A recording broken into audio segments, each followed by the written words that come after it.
We start with some big news in the NBA. Your former team, the Pacers, offered Deandre Ayton a 4-year, $133 million contract offer sheet. Guess what? The Suns mashed it in 3 minutes. They mashed it really quick. Now, they could have offered him a 5-year max, but they're now paying him 4 years, $133. Now, Jalen, take me into Ayton's psyche. How do you feel if your team made you go out and get an offer and then mashed it immediately? So first off, I want to get into the psyche of my brother, David Jacoby. You know, in life, everyone, the people who truly love you, they're going to always look back at your journey and think about the amazing memories. And the people who dislike you think about just the opposite. I appreciate how you said that I was a former Pacer, but never mentioned that I played for the Suns too. Well, thank you very much. Well, played is probably a stretch. Exactly. Thank you. Thank you. And so here's the psyche of Deandre Ayton. This relationship is over as soon as he signs the contract. That's how his psyche is going to work. And this is me speaking for me. You ask me, how would he feel if he now had to go out and get somebody else to give him an offer for a team? He's been the starting big to help lead them to the NBA Finals. Of course, they were really disappointing in this year's playoffs. But the young man has did all of the right things on and off the floor, showing promise as a big man. You drafted him ahead of Luka and Trae Young. Of course, he's not like the all-NBA caliber players that they are, but he's a substantial growing big in his own right that has shown so much promise. And so for them not to pay him, for him to need the Pacers to step up and give him an offer for him to get top dollar, the hourglass just ticks now on the relationship. That's what I feel.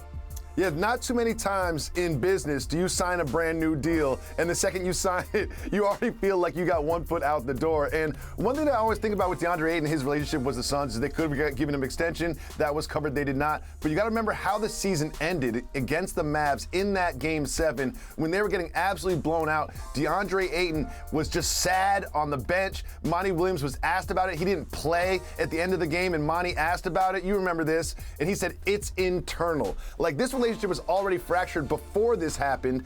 Can they just put all of this aside and become the winning basketball team that they were last year with pretty much the exact same core? Well, there's the business of basketball that happens outside of the locker room and off the floor. And I'm pretty sure if Chris Paul had the owner's checkbook, he would have paid Ayton a long time ago.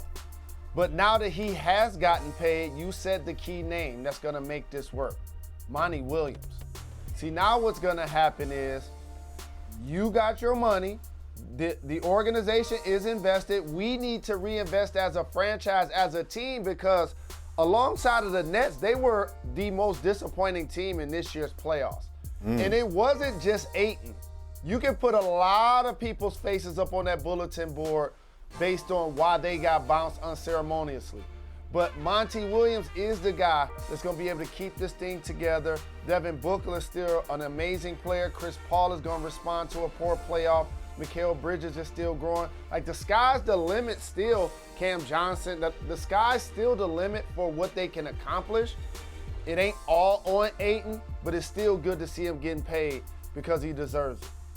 So let's briefly talk about your other former team, the Pacers, okay? They cleared out all this cap space. They put together enough room to make this deal. It seems like Miles Turner has been on the trading block for, 3-4 years now. So they've got Halliburton, they've got Mathurin. Like, what do they do now with Turner at the center spot? Well, the one thing, fam, about having that kind of money, you can rush and spend it, or you can be patient with it. I like what they tried to do in securing Deandre Ayton. That was real.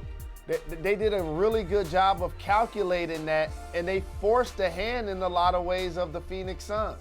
As you mentioned, Miles Turner is still an asset. You don't have to rush to deal there either.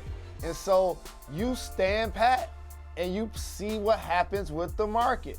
When players like Kevin Durant say they want to get traded, that becomes a domino throughout the league. So you can't just rush out there and throw the money.